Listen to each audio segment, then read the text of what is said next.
There was a time in Unitarian Universalism in the late 80s when Michelle and I and Tony Vincent and Yvonne Sion found ourselves in the same rooms at either the urban church convocation or someplace together. And there was a spirit growing among us because we recognized each other or something in each other that was both out of place, not only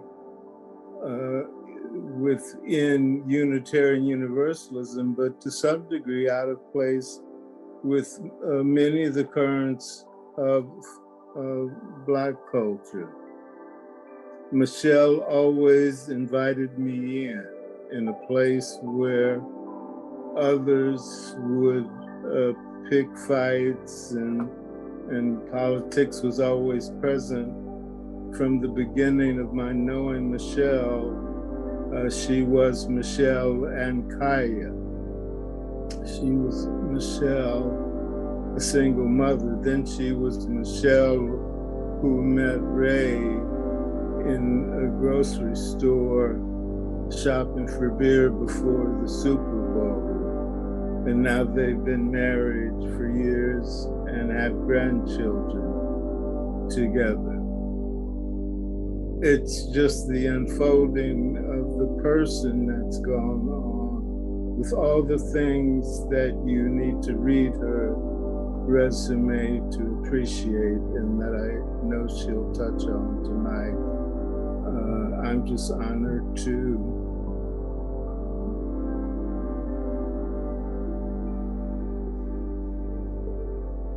Hello, everybody. Thank you so much for being here tonight.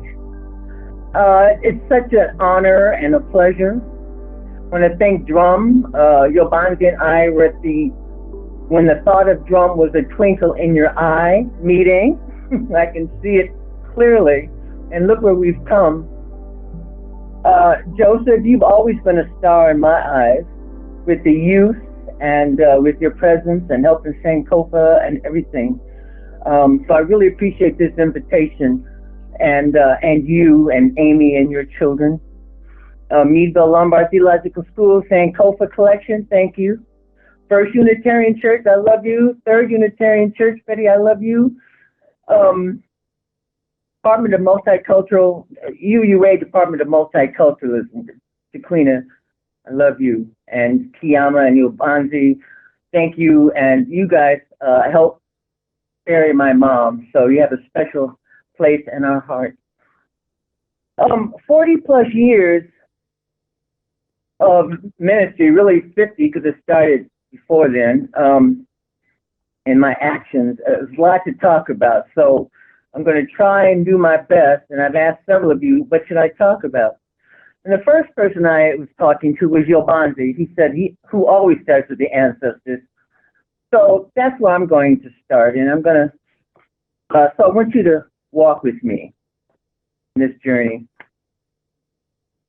I'm from a small town called Lake Forest, Illinois, about 28 miles north of Chicago, on Chicago's North Shore, home of the uber rich and privileged. Few names you might have heard of: Armour, Swift, Morton, as in Morton Salt, McCormick, Fields, as in Marshall Fields, etc. And also white tradesmen, landscapers, the car dealerships, the union folks, you know, the plumbers and electricians. And as the name suggests, it's off the shores of Lake Michigan, surrounded by trees and ravines, beaches, a lot of green space with squirrels and chipmunks, tennis courts, bicycles, recreation, and nature centers. You guys hearing me okay? Yes. Schoolyards with programs, yay. Olympic-sized pools, and a lot of dogs.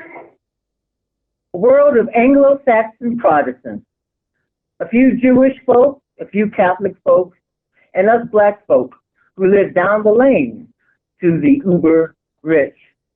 You know, we lived down there to cook and to clean, to wash and to iron, care for their children, and some of us were even employed by the city of Lake Forest. And over decades, we became land and business owners. There were enough of us Black families with kids around my age, and we always found things to do. I'm sure some of you will remember these games, like Old Maze, Hopscotch, Pick Up Sticks. Joe, you may be too young for some of this stuff. Jump rope, marbles, spikes, archery, bid whist, dancing, you name it, it was fun. I loved my environment so full of nature and love that our small neighborhood of African American folks and a sea of white folks supported. A place where I learned to love and care, take for granted the water, the land, the libraries, the recreation centers to play sports. Took for granted the sun, the air, and the water. Love, all the things that allowed me to have the opportunity to succeed and thrive and possibly reach full potential. And oh yes, I learned about racism too. Great migration. My mother's people were from the Bantu Nation, Nigeria and Tobago and Lagos, and were taken from there and brought to the Waters Plantation in Watertown, Tennessee, to pick tobacco. And they began to come to Chicago, some went to Detroit, some went to Cleveland, before and during the migration. And before Mom's great aunt, Aunt Minnie Waters, plantation name, and Aunt Minnie was my mom's grandfather's sister. And she came to Lake Forest from Watertown around 1918 because she had been recruited by a pair of rich white sisters to wash and iron for them. Mom's father died, and Mother had to painfully send Mom to live with her great aunt, Aunt Minnie. So Edwina, Mom's name, arrived at Lake Forest train station in 1926 at age 5, where her Aunt Minnie and husband Beely waited for her. Mom became the love of their lives, and they adopted her. Dad's people were from Wales, Western Europe, and then was brought to the Whittingham Plantation in Virginia. And what we know, or what our aunts have to say, is that their great-grandmother, my grandfather's mother, became pregnant by the slave owner's son, my unborn grandfather, and was put out.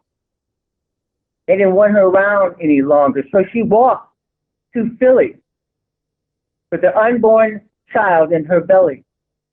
She was pregnant with the slave owner's child. She named my grandfather after the slave owner, Mitchell Whittingham. Dad's father, my grandfather, looked like an Irishman. His mother, my grandmother, also mulatto. Move up to the 1940s. Mom was able to go to college, Morgan State University in Baltimore, Maryland, from the money her mom saved washing and ironing white folks' clothes. Her adopted father passed away years earlier. Dad arrived at Morgan. My father arrived at Morgan on a full 4-year football scholarship and subsidized his stay by making good sandwiches to students in their dorms. Dad was from a very poor family. Mom and Dad met the first day of their college at orientation at Morgan State University. It was love at first sight, my. Dad went on to become Morgan Star halfback and quarterback. He was also in the All-Negro League quarterback 2 running years. That's before they could be in the All-American. They had the All-American Negro League, right?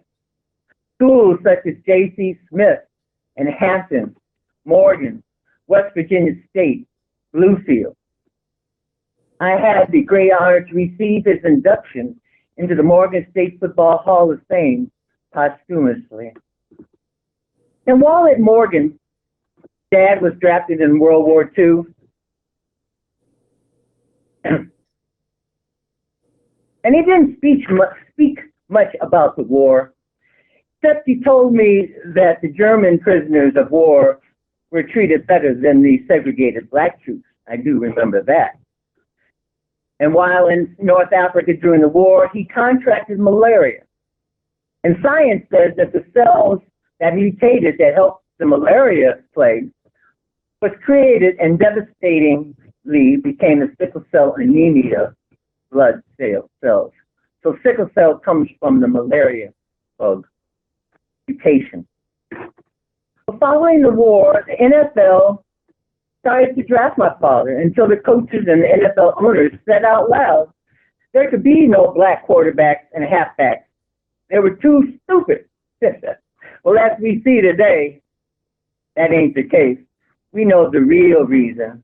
The black quarterbacks and halfbacks were too good. Life goes on, and he retired as the director of the Athletic and Facilities Department at Fort Sheridan's 5th Army Base, just outside of Lake Forest.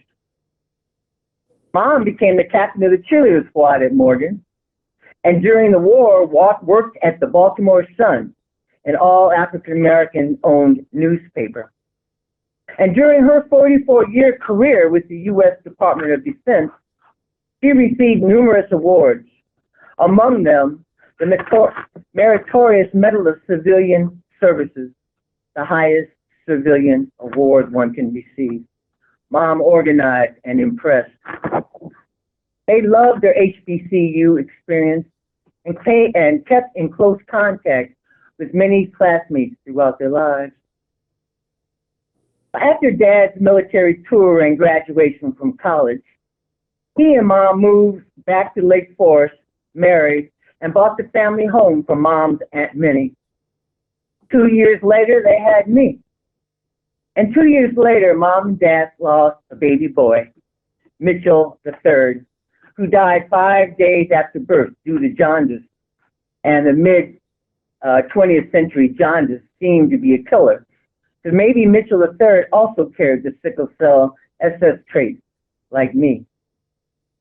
Then, dear sister Nikki arrived on the scene.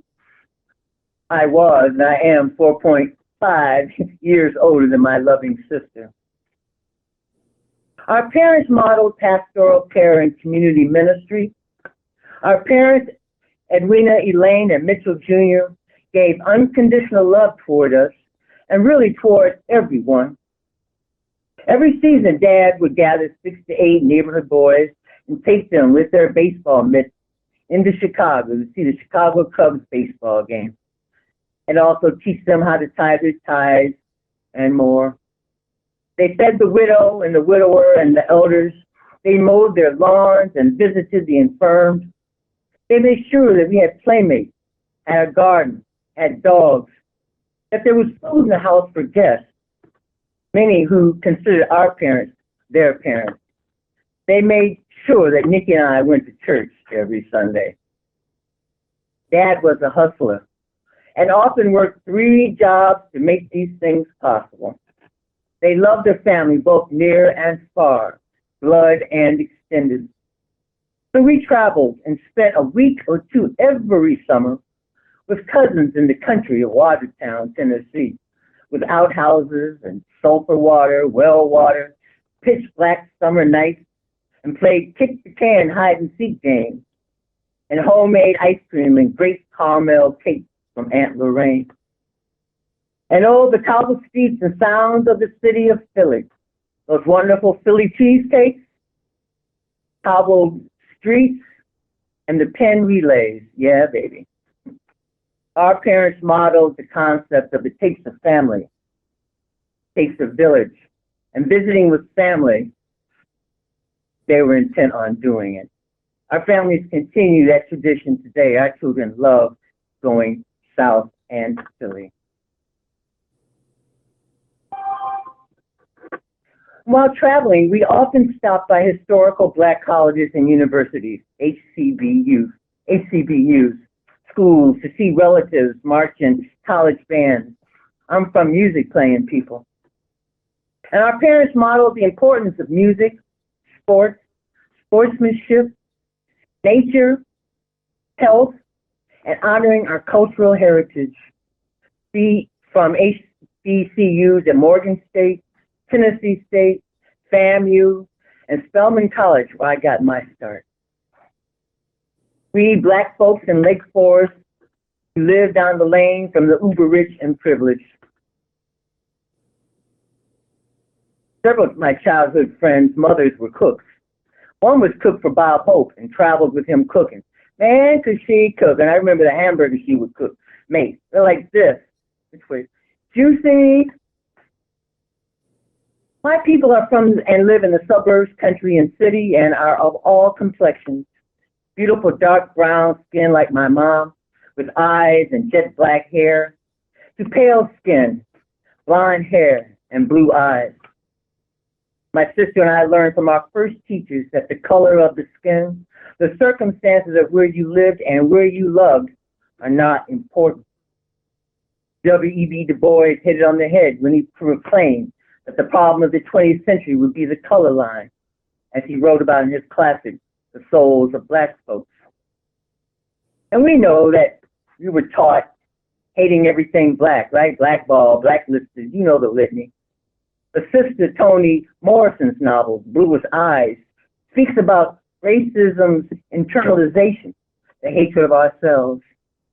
Well, my parents, I say my parents, my grandmother did, but my parents didn't play that.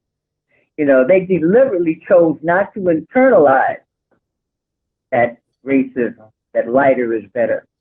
They chose to teach by modeling what was important, one's character, as Martin Luther King would write. We learned to be equally with all people and from all walks of life, the beggar, the priest, Bob Hope. They had the best teachers in the world. Now, as messed up as bearing the name of a racist is, I had it good. Both parents could live with me, not like when men weren't allowed to live with their families during slavery, or even in Chicago housing developments, and very recent, his or her story. We had clean and beautiful water on beaches of Lake Michigan, golf, classic education. Sometimes even bought the uber richest used clothes purchased at the annual rummage sale at the local Presbyterian church in town, some of which Mom wore to Morgan. Which brings me to an interesting story of Julie, the white Presbyterian minister's daughter, and her family. I was about, 8 or 9 years old, I guess. Julie and I had become friends at school. She asked me to spend the night one night. Well, during dinner, I just got some weird vibes from her mother, but I just kind of, played it off. Her dad was cool, the Presbyterian minister. And when it was time to go to bed, the mother came in and put a 2x4, 6 feet long, between us. Well, I don't know what was happening, but I said, can I call my mom? I said, Mom, come and get me now. And Julie and I never spoke again after that incident. I didn't fully understand that at that time, at age 8 to 10, but that experience, that feeling, that reality stayed with me forever, and I never forgot. It opened my eyes. Later, and much older, also learned that there were lots of, and I mean lots of drugs in Lake Forest. Weed, of course, the heroin, psychedelic drugs, opium, liquid hash, hashish, and the white kids and their daddy's attorneys got them off of the drug-related charges. We know it. I saw it firsthand. And their mamas, I saw in AA meetings when I went for my ministry, open AA meetings. I saw them sitting in there and said, wow, the mamas were in there from the pills that they were addicted. I'm sure it continues today. Privilege is only skin deep. And to counterbalance this reality and other encounters with such racist behaviors, internalized racism behavior, our parents showed us how to love our skin, our culture, and made sure to not only visit family in the country and in the city, but HBCUs, and interaction with kids and families in neighboring towns and communities where Black folks lived and thrived. And again, we went to church every Sunday, to the AME, African Methodist Episcopal Church. But once outside of Lake Forest, I realized how privileged my life had been, because growing up around white folks and privilege taught me at an early age who they were, not to fear them, not to be intimidated by them, and how to work with them or go around or under, over sometimes, or through them, to do what I wanted or needed to do, or to do what was right and ethical. At an early age, I was taught to treat everyone as an equal, under not only the law, but as children of the universe, my sisters and my brothers. So now I'm off to college. And with privilege comes responsibility. So I'm off to college. HBCU, yes, but which one? Honestly, Spelman was the first one to accept me and gave me a modest scholarship. But I chose Spelman College because I wanted to be involved with leadership and change. There's that word. I didn't feel I wanted to spend time with a lot of male interference or need to compete with the guys. I wanted female power. Even at age 17, I felt I knew what I was talking about. Plus, Morehouse men and others were not far away. In case you don't know, Spelman goes this way, Morehouse goes that way, Clark goes that way, and down the street is Atlanta University. 1967, I went away to Atlanta, Spelman College, with my childhood and good friend Karen, 8 generations from Lake Forest. Once arrived, we walked around the community, and I saw for the first time in my life communities of poor white folks. What? And large communities of very prosperous Black folks. My world was expanding, so who was I? Who am I? I had to learn more and go deeper to find out who I was at this juncture in life. So I began reading and learning about Malcolm X's work, reading Marcuse, Angela Davis, Karl Marx, Achebe, Things Fall Apart, Zora Neale Hurston, The Eyes Are Watching God, Toni Morrison's Blue Eyes, Richard Wright, all the classics. Listening to Nina Simone, Ain't I a Woman? And Richie Havens, Handsome Johnny. Look over yonder, what do you see? Marching through the fields of Dunkirk. Looks like Handsome Johnny with a musket in his hand, marching to the fields of Dunkirk. Look over yonder, tell me what you see. Marching to the fields of Vietnam. That was my era. And of course, it was James Brown, I'm Black and I'm Proud. And of course, Marvin Gaye's Inner Blues. Makes you want to holler and hold up your hands. What about John Coltrane, A Love Supreme? Just a few songs from the soundtrack of my life. We formed the Sister in Blackness group, whose photo to this day is in the 1960s decade protest movement in Spelman's archives. LaTanya Jackson, Samuel L. Jackson's wife, is standing right next to us with her arms and fists raised in a circle, 1967, fighting for women's rights and rights to choose, gay rights, economic justice, more rights for the women of Spelman, and an end to the Vietnam War that was killing our brothers. We often had lunch with H. Rap Brown and slipped out at night to sit around campfires, listening to and speaking to Vietnam vets and Vietnam deserters, better understand the war. Attending mosque, listening to words of love of our Blackness and of self.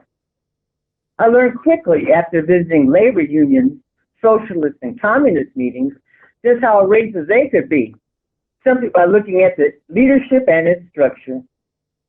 But today, 2020, my son-in-law, along with other Black pipe fitters, recently sued their union because of racism, not getting jobs that their white counterparts did and hold dear. That was just last year, right? Spring 1968, Jesse Jackson and SNCC the Student Nonviolent Coordinating Committee, came on campus saying that they had a jet fueled and ready if any of us students wanted to march with King and others at the 1968 Memphis Garbage Men Strike, Poor People's Campaign. I marched twice with King and many others down the streets of Memphis with National Guardsmen 3 and 4 deep at every intersection with bayonets and their rifles at the ready as we walked past. The third march I did not go on, and that was the fatal day that Dr. King was assassinated.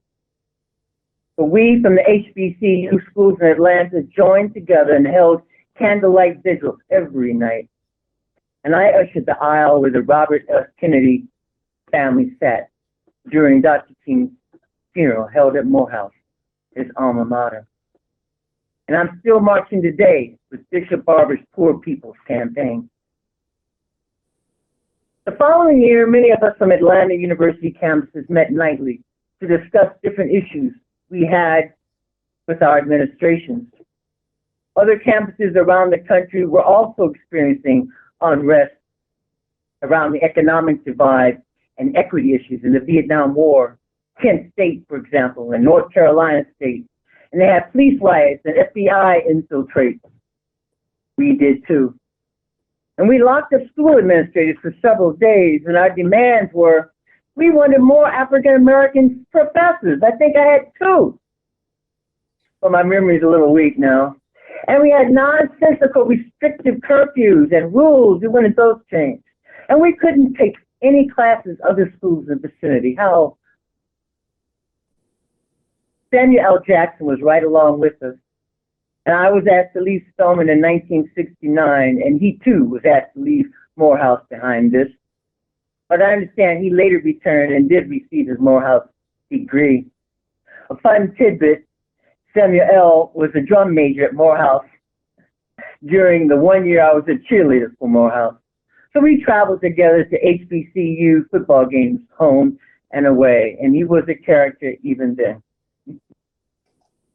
Another story from Atlanta and Reverend King Sr. was at his church that I would attend from time to time on Sundays. And there was a guest preacher this particular Sunday. And at the end of the service, I was heading back to campus, and Reverend King and his wife were about to leave, and they said to the guest preacher, "Oh, why don't you come to lunch or supper with us today?" And the guest said, "Well, I can't today. I've got other engagements." He said, "Okay." They said their goodbyes, and so there was a homeless man standing close by the gate, and Dr. King said to him, "Would you join us for dinner?" And the 3 of them walked away.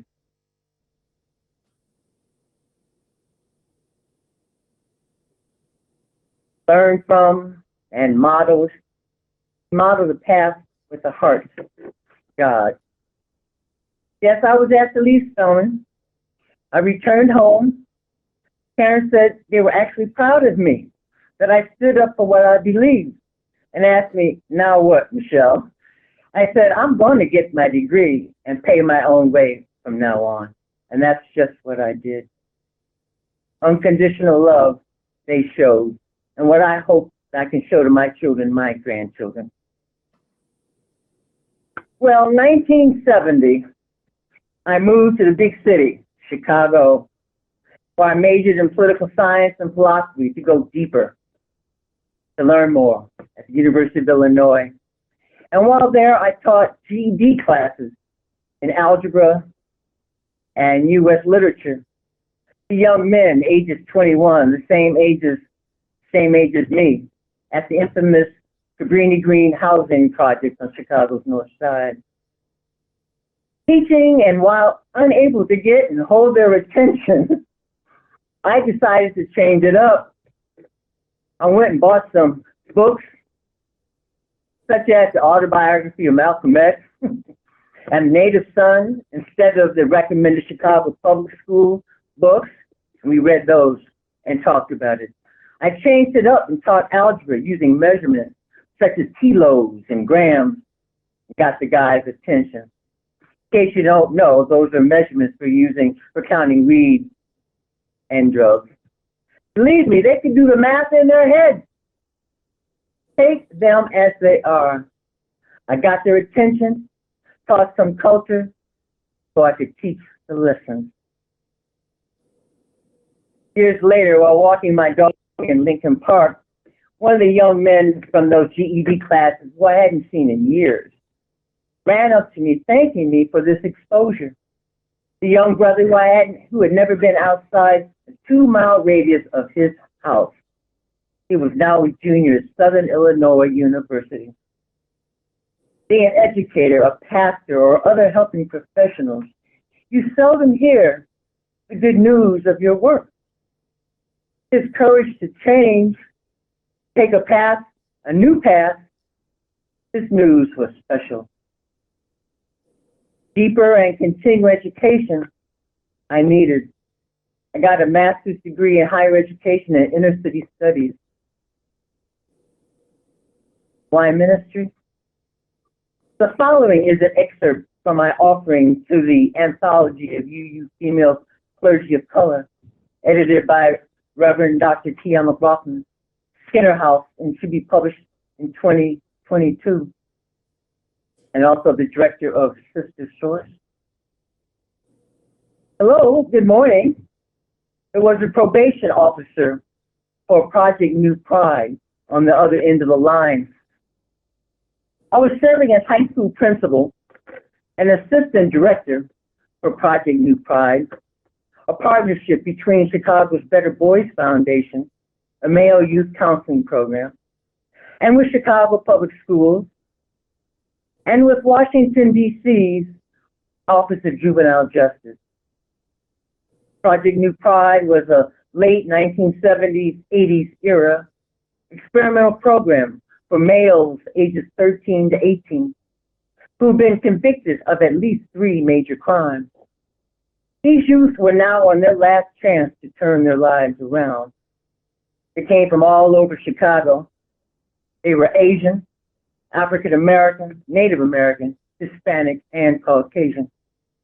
Our school, located in downtown Chicago, was neutral turf and served 60 students at any given time. We had highly qualified teachers, probation officers, social workers, and counselors. And I often grappled with how best to help these young boys who look like men, but they weren't. They couldn't even vote. They needed much. They needed more. I needed more. I needed more knowledge because the issues were so deep and so wide, a dryness of the spirit, so often mislabeled and misunderstood. Most of whom had not been outside again a 3-mile radius of their neighborhoods or even to the beach, to the lake, often walking distance. When I asked them why, they said it was a fear of white folks. For some of their reason, because they'd never been around them before, and no adults ever took them. One of our young boys was arrested for a shooting and now sits at juvenile detention at Cook County Jail. The probation officer told me, and I said, "What? I'll be right there." And when I arrived, Dee and I cried together. Dee was only 16 years old, a new father, and extremely book smart. He had accompanied 2 older men attempting to rob the main post office in downtown Chicago. Security guards saw them. A fight occurred. Dee tussled with the security guard, and the guard's gun went off. Security guard was a moonlighting Chicago cop, Chicago policeman, pronounced dead at the scene. He cried. He was ready for a lifestyle change, a chance to do things differently, to take a different path. But he was later tried as an adult, received an awfully long sentence. And later that same week, I received another call from my daughter's 2nd grade teacher, informing me that my 7-year-old had again been rushed by ambulance Lara Beta Children's Hospital for the chronically and terminally ill, part of the University of Chicago's Medical Center. I immediately dropped everything to be with Kaya. Kaya was diagnosed at birth with sickle cell, a severe form of sickle cell anemia, with SS, a severe form of sickle cell anemia, in which the red blood cells can lodge, become sickle-shaped instead of round, and can lodge in any or multiple joints, blocking oxygen, causing excruciating pain with possible damage to various organs. And these episodes often result in hospitalization, sometimes several a month, for days or weeks at a time. And too often seen by doctors and hospital officials as Black folks wanting drugs. We have had too many battles and fights because of this bias, racist, and classist behavior and treatment. We've lost too many friends to this disease, disease to people of mostly African descent, and many of them before age 25. Too many tears.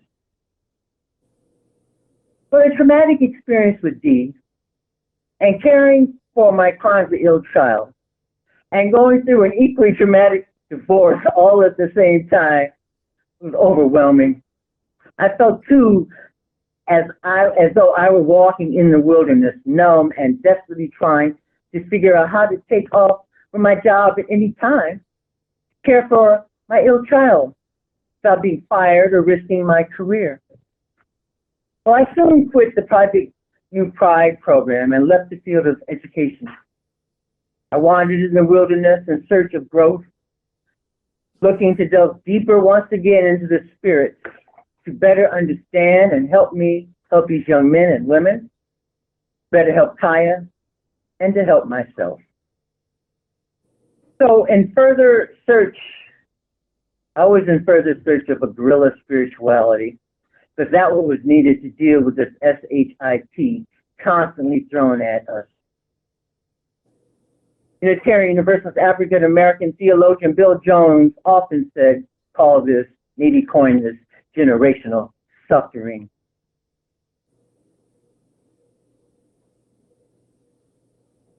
A vivid childhood memory kept coming, haunting, and further moved me toward the calling of serving those from the cradle to the grave and helping find some meaning and purpose in between. At around 10 years old, my family, my mom and dad, Nikki and I, traveled to Philadelphia to bury my grandfather, my father's father. I sat next to Dad during the funeral, and the minister spoke my grandfather's name, the same as my father's name, and my brother, and me, Mitchell Sr., Mitchell Jr., Mitchell III, and me, Michelle Whittingham. I freaked out and saw the death of my father. I ran out of the church with my father on my heels, and I cried in his arms for an hour and thought to myself, how will I ever be able to deal with, to go on from, or live with the death of a loved one, especially someone like my father or my mother or my sister or a child. This concern, this worry stayed with me. I even knew back then that I needed to go deeper to work on my spirit because death is inevitable. Ontological matter, life and death, matters of ultimate concern. Another event pushed me further. So on one cold, still, wintry night, all the windows were shut, no wind. So while sitting and reading, a single gust of wind came out of nowhere and slapped my face hard. And it said, Michelle, get up and run upstairs now. I didn't ask the question, which is very unlike me, but I ran up the stairs 2 or 3 steps at a time to no smoke but a pending fire right next to my daughter's bed, who was sleeping. Well, I moved her there, I put the fire out, and I said yes to the universe. I'll come, I'll serve, I'll keep on the path of the heart.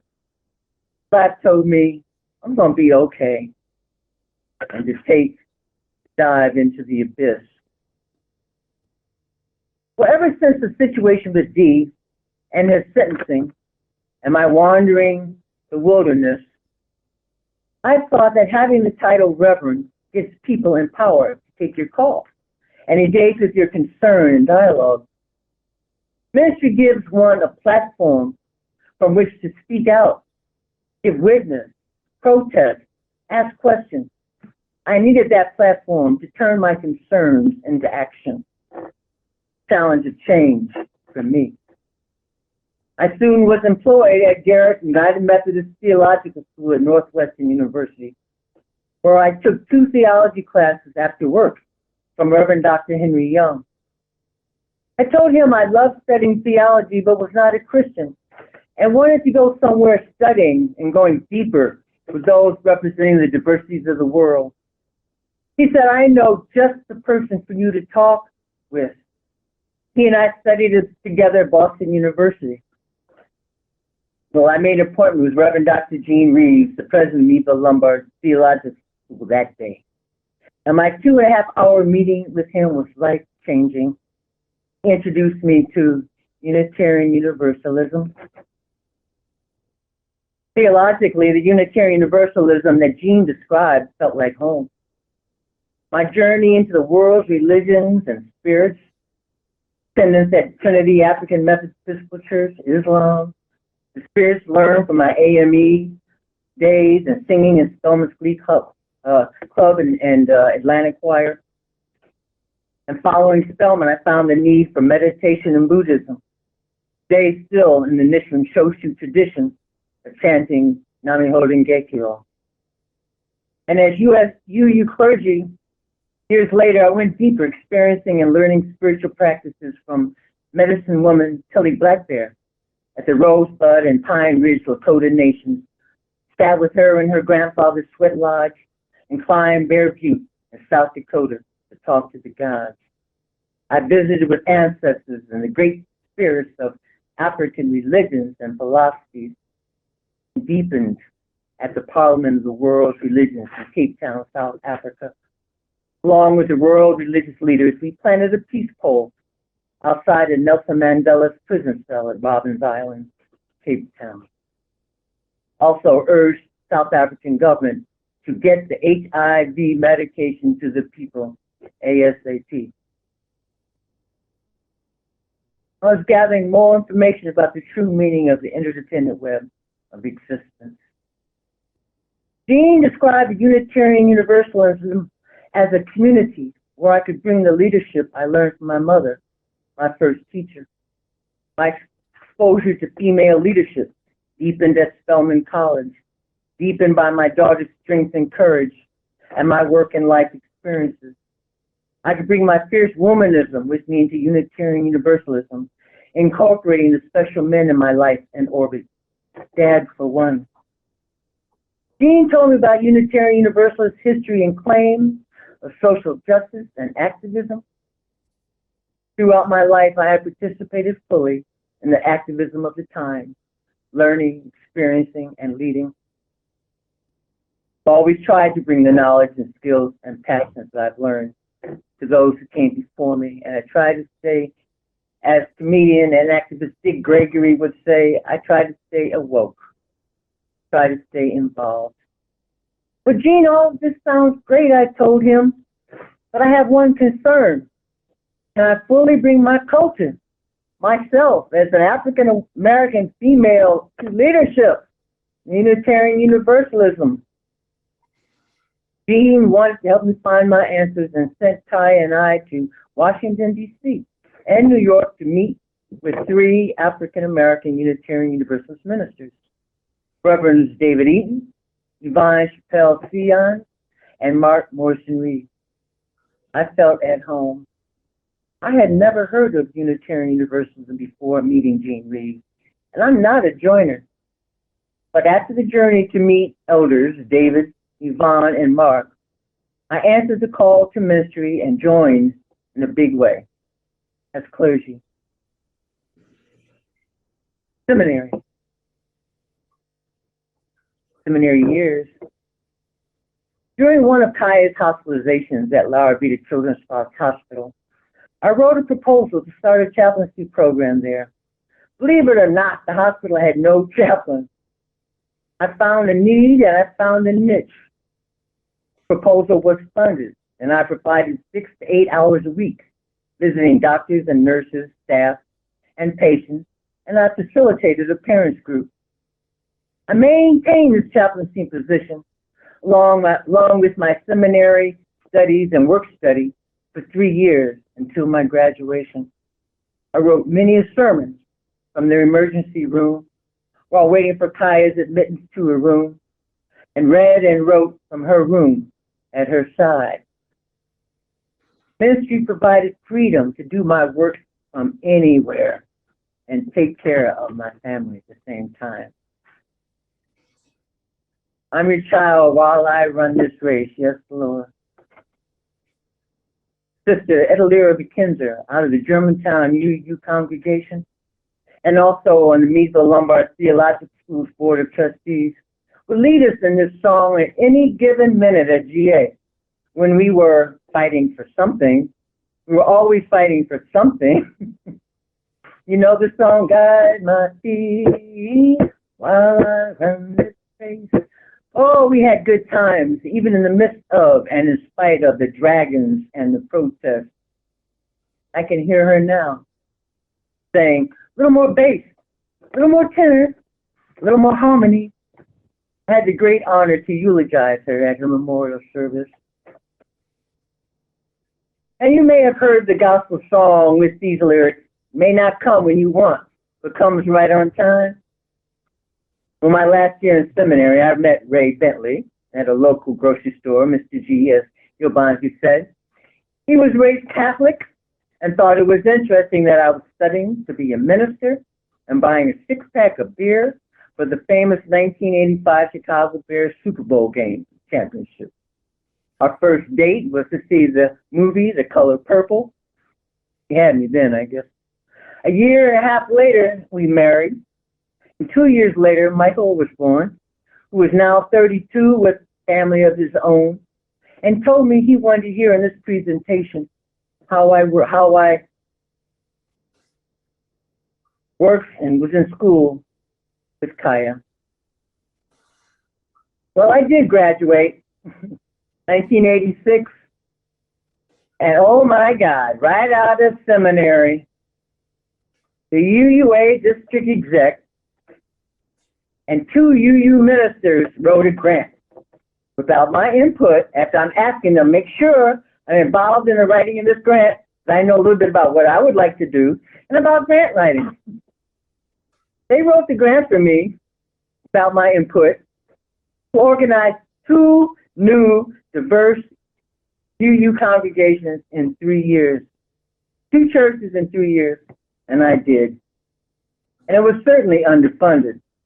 But we did, Ray, my kids, my parents, my sister, my niece, and other good people who joined the North River and South Loop Unitarian Universalist churches, teaching churches, and socially active congregations. Matter of fact, my family traveled from church to church all over this city of Chicago with me, pledged, and were there every Sunday. Reverend Mel Hoover came and officially blessed the 2 congregations, and they were both recognized at General Assemblies as fully meeting all requirements for congregations in the Unitarian Universalist Association. The new diverse church starts were were pejoratively designed to give African American ministers jobs. And when I complained that the church starts were seriously underfunded, I was told, start 2 churches in 3 years or you're opting out of the ministry because that's the only employment open to you. And then they put a gag order on me. Don't tell anyone how it came about.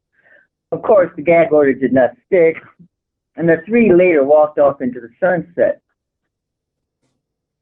Several years later, the UUA flatly stated that the new church starts organized by African American ministers were failures. Remember that, Yobanzi? But our congregations, in fact, succeeded despite severely insufficient funding and low expectations. After those 3 years of church starts, I wrote yet another grant proposal to BRASS Foundation. BRASS is the Behavior and Research and Action in the Social Sciences. I wrote a proposal to offer a spiritual therapeutic component to their major substance abuse program. The program had cocaine programs, heroin/methadone, alcohol. They had the Essence Residential House for Women, a youth prevention program. Proposal I was granted.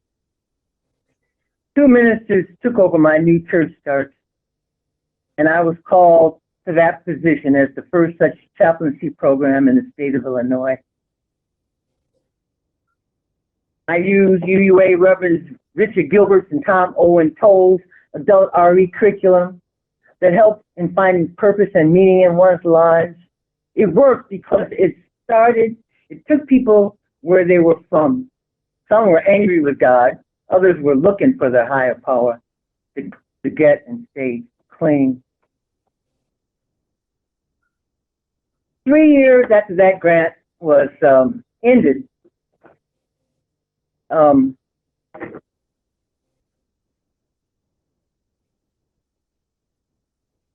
well, I'll come back to that.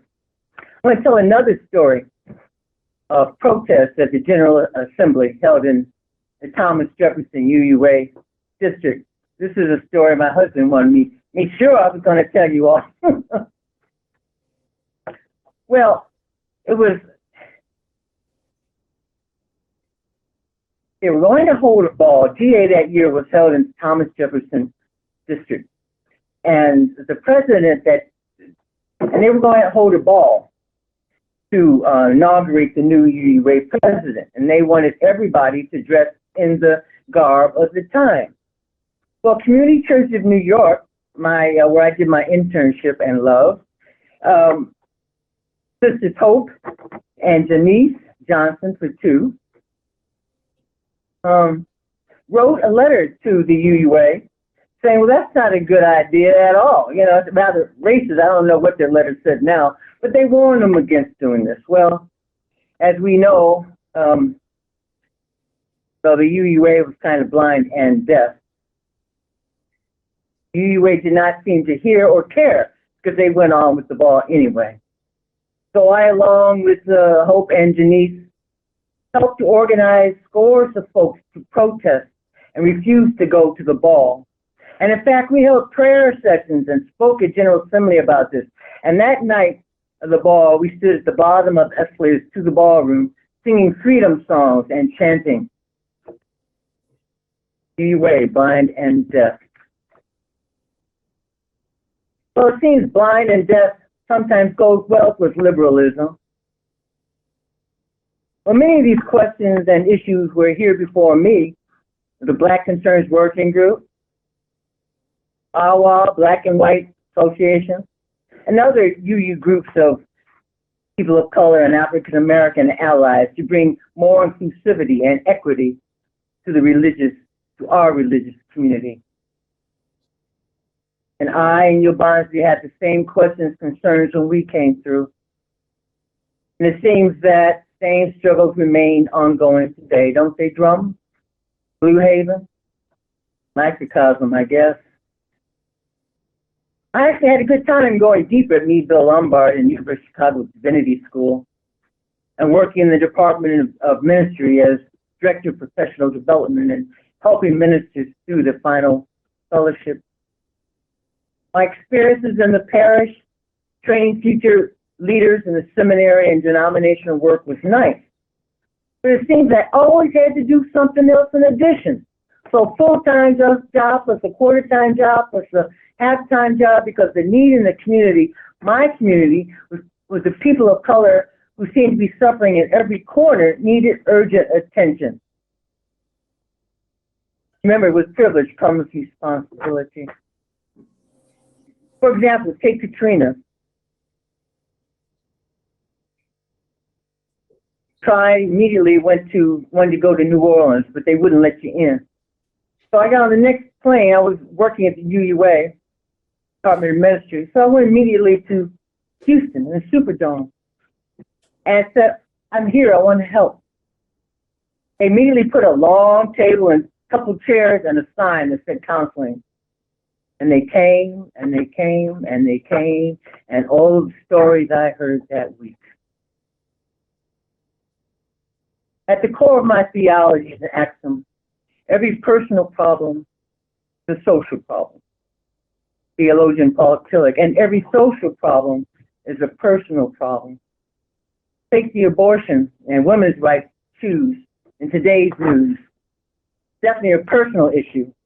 It's also a family and community issue, and I have to add a national, a worldwide issue. What about COVID-19? Personal, social, global issues which need to be addressed on all fronts. Community ministry, the folks I met and worked with, helping bring purpose and meaning to their lives along the journey, changed me forever.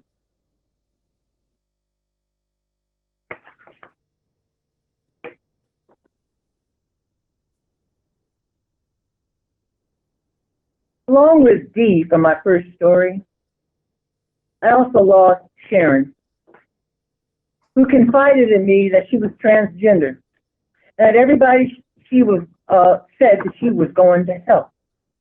So, honey, not everybody don't believe that. That's not true. We had much conversation that night. Sharon took her life after our conversation. Or Jeannie, who I met at Essence House for women with substance abuse issues. Wicked childhood. But after 35 years working together and with others, she's now several years clean, as long as I pray, and the beginning for a lifetime, one day at a time. Her youngest daughter, at age 18, asked me to be her godmother. Today, granddaughter is 35, working professional, whose son just left for college, a 4-year college academic scholarship. Good news. Or John, sitting in solitary confinement, locked away 24 hours a day, charged with the alleged rape and murder of 10 women of the night, 5 floors underground in the maximum jail, waiting trial at Cook County Jail. Jail in Chicago, they don't play. Here people wait for years to go to trial. Actually, a lot of them confess or take a plea deal because they'd rather go to the penitentiary far away from family to stay in Cook County Jail. From underground in a small room with only death between us and cameras, I pray, that were working so the guards could see me, us, part of my body. It required every part of my body to stay alert, to stay alive. He found religion, according to him, so I listened to his dreams to help him interpret them. And over time, his story started unfolding as he spoke of his horrific childhood. He'd gone away for life. Or Miracle, age 2, mother, age 21, whose father she does not know. Mother strung out, her old dude, kept her high. She would ask the sisters in a housing development where she lived for advice. They would say, stay with him, he's a good person. He gives you money for Miracle, her daughter. Stay with him. Well, one night, the man put Miracle in a tub because she messed on herself because she was being potty trained, wasn't potty trained. Mother high fell asleep. She woke up in horror, found Miracle in the tub open, dead with the eyes looking up. Mother, a baby herself, no one to help her find the path of the heart. You know, you can do great damage not knowing what you're doing or giving bad advice. The need for continuing education. Prosecutors wanted life for her. I helped mitigate sentence to 25 years. So sad. And all the mental illness in these families, all the darkness and filth and fear behind bars and spiritual death. You must be prayerful even when just passing through. Oh my God, the prison industrial complex. I'm your child while I run this race at my feet. But in the midst of all this, there is joy. All the wonderful people I've met in the congregation, wonderful people I've served and visited from the streets, the sick in prison, strung out and abused.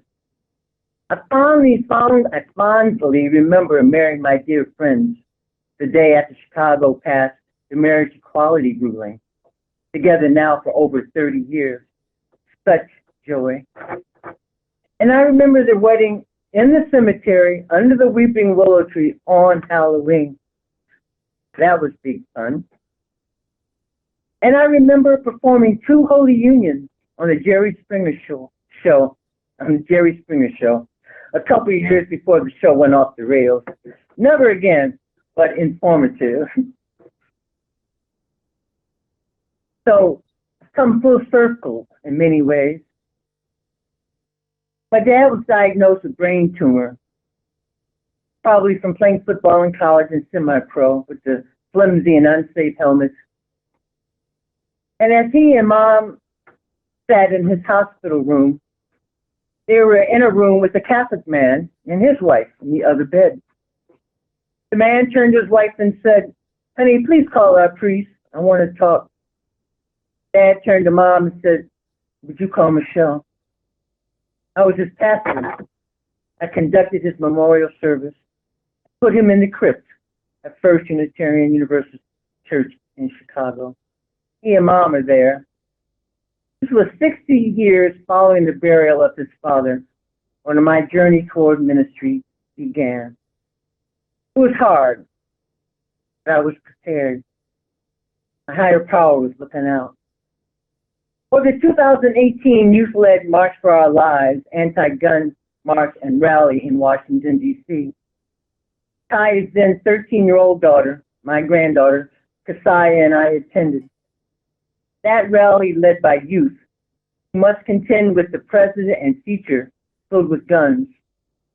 Our time together celebrated 50 years of my civil rights marching and protesting. What a highlight memory for us both. He, too, is an activist. Michael, my son, too, has faced and gone through trials and tribulations, issues of ultimate concern as a Black man.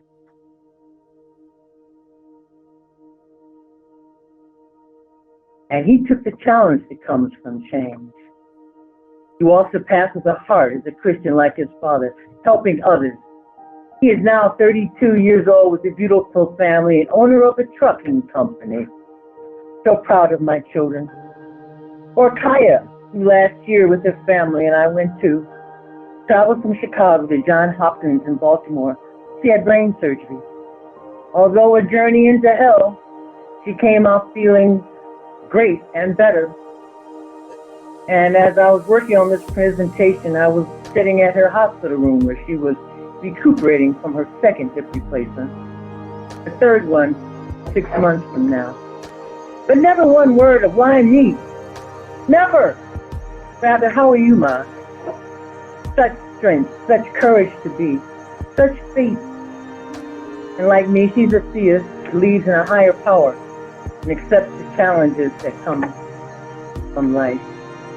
Today, Kai is married over 18 years, and I appreciated their ceremony, with 2 beautiful children, 16 and 9, and an entrepreneur of several businesses.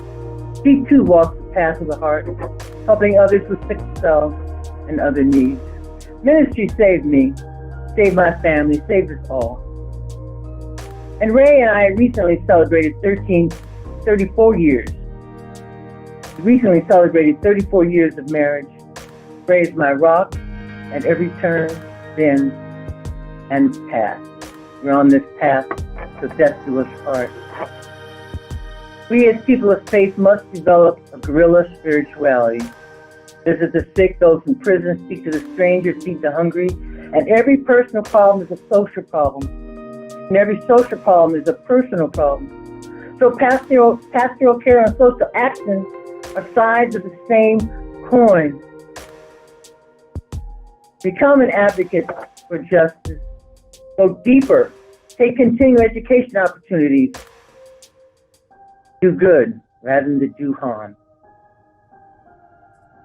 I'm proud to have been able to make my 40 plus years of ministry in the same district, in the same town. And change is inevitable, allowing us the opportunity to streamline ourselves better, rid ourselves of toxicity, make change for the better, changes in the self, family, community, nation, and the world. I hold fast to the concept of God that the Yaqui Indians of southern Mexico call path with the heart. Amen. Ashe.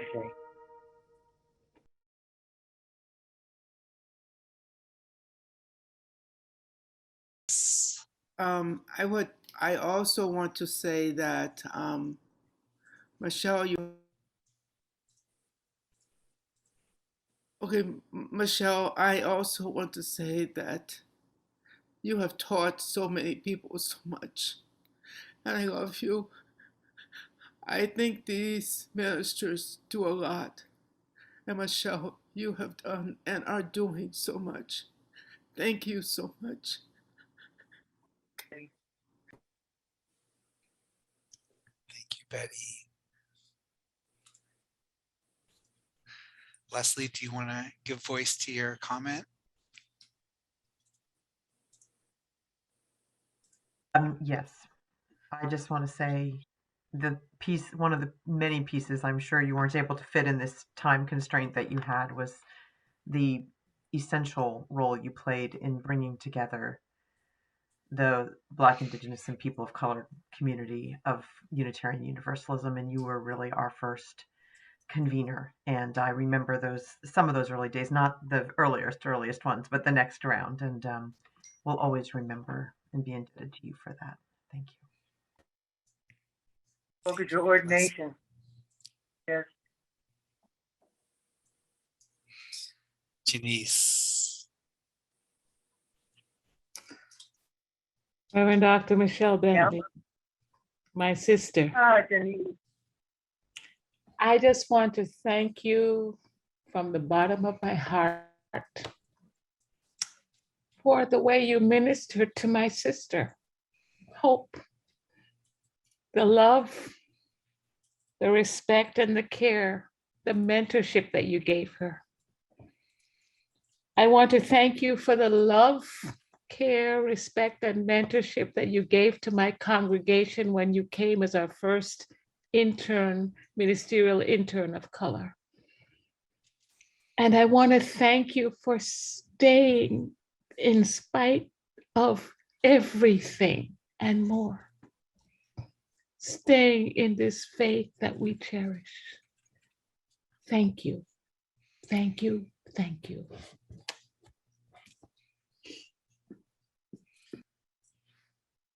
I wanted to share a comment from Besa, whose family is sleeping beside quietly. So she asked if I would read. She says, "Thank you, Reverend Michelle Bentley, for your tenacity and your courage to walk in love and in truth, even when times were hard and the dominant culture was about shutting you down. You are loved and appreciated."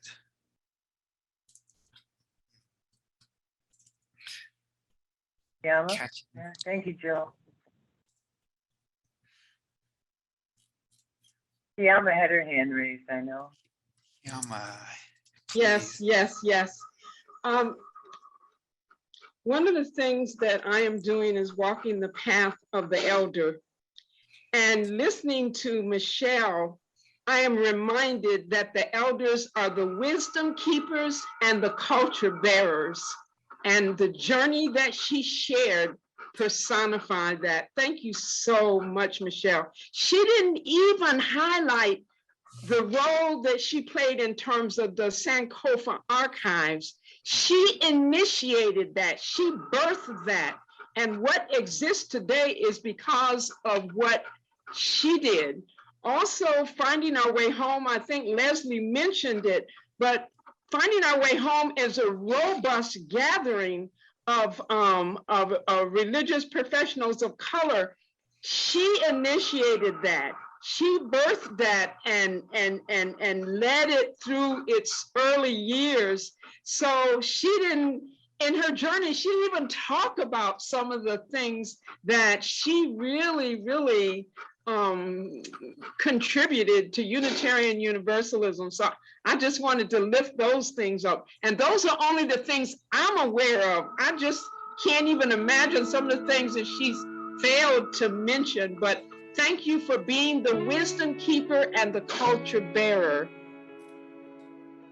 Finding our way home to Tina, Queen of Boston as well. Thank you.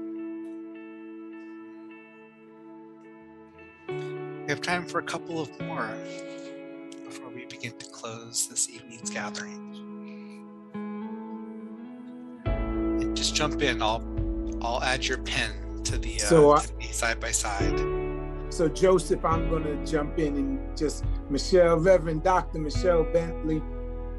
I was Black when I started this journey, and you knew me when I was Black in the day.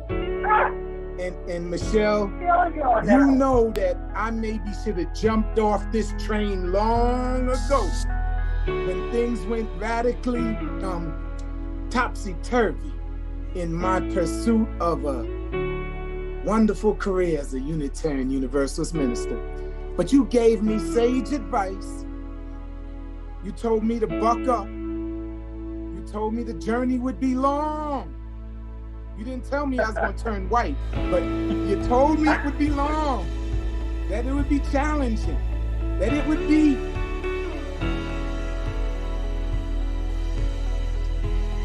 life-affirming and difficult, because the road wasn't going to be easy. But if I believed in this thing, stay the course. And if not, get on. So I listened to you. I don't know if you remember that letter I wrote when I crashed and burned and I had to send to you. 2002, I believe. So it's a while back now. I stayed the course. I allowed the melanin to go. I've enjoyed the ministry with its ups and downs. Most of all, knowing the people that we've shared this tremendous faith journey with. People like you that have made it so much sweeter. Thank you, thank you, thank you. Gordon, thank you, Jim. To Queen, Michelle, I just want to say your Odyssey was medicine. I was in an experience a few weeks ago where they talked about this time of moral injury and how much we've experienced moral injury in Unitarian Universalism as people of the global majority. But they also said that stories of moral beauty transform moral injury, and you had many stories that were medicine because they were stories of, as you said, the path with the heart, of a ministry that began long before you were ever entering seminary or ordained. And so I just want to say how grateful I am for the ways that you have blessed not only our community, but you have blessed so many lives. So thank you for that medicine tonight, because I sure need it in these heavy, heavy times. Thank you, Michelle. And it's been such an honor to work with you.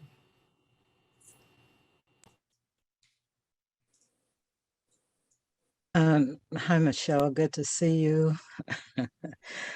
I always saw you with so much wisdom and grace. And I was sad, I think many of us were, when you retired, if that's the appropriate word. That's been a long time, and I've wondered all this time what you've been doing. So mine is a question. What are you doing now?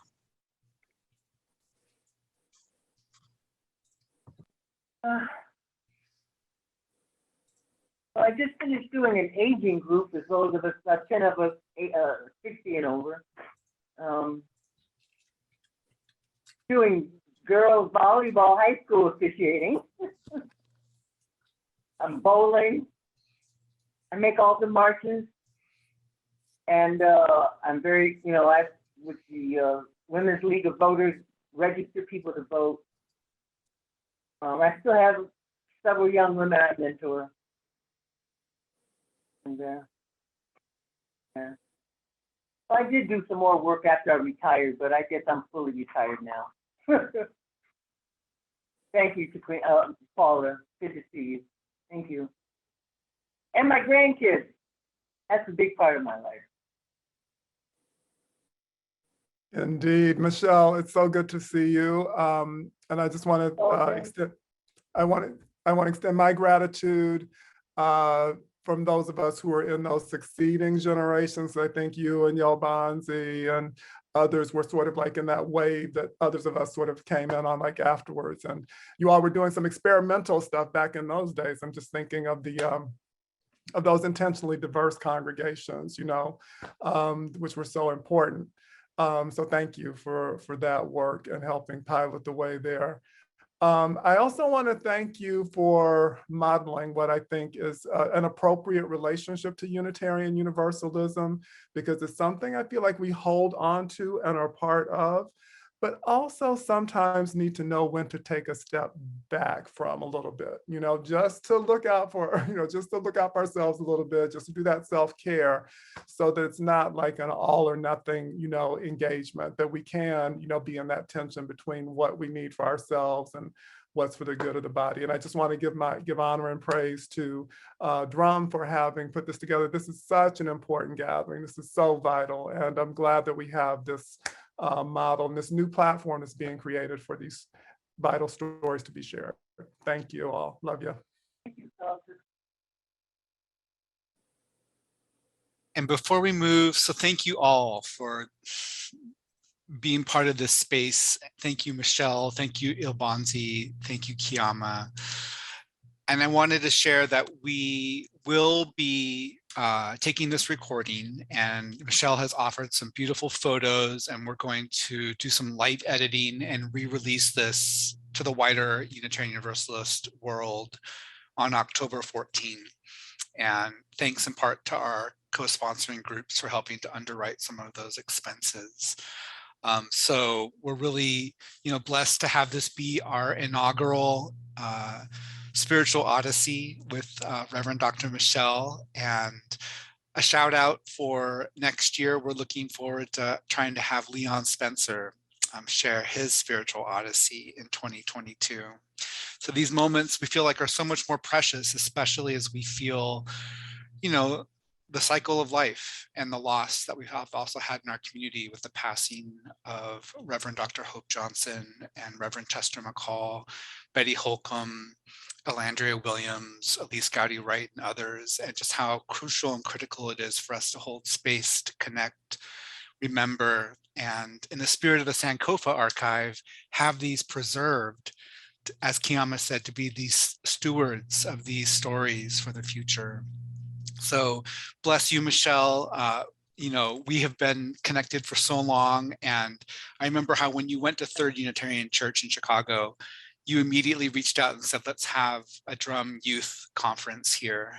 And we came, and we slept in the pews and slept in the basement and ate food and broke bread, and it was beautiful. And people today still talk about and live into those relationships that were crafted during that conference in 1998, which feels like now a generation ago. So bless you. And with that, I'm going to invite Kiama back up to share some closing words, and then we'll say goodnight. As we prepare to leave this gathering, as we extinguish our virtual and real chalices, we extinguish the flame of the chalice, but not that flame that burns within each of us. Calls us to our highest and best selves and reminds us that we are a light unto the world, beloveds. Be blessed, go in peace, go in love. Thank you. Love you all. Thank you so much, Michelle. That was amazing. Fantastic. Thank you. Now I'm really retired. Love y'all.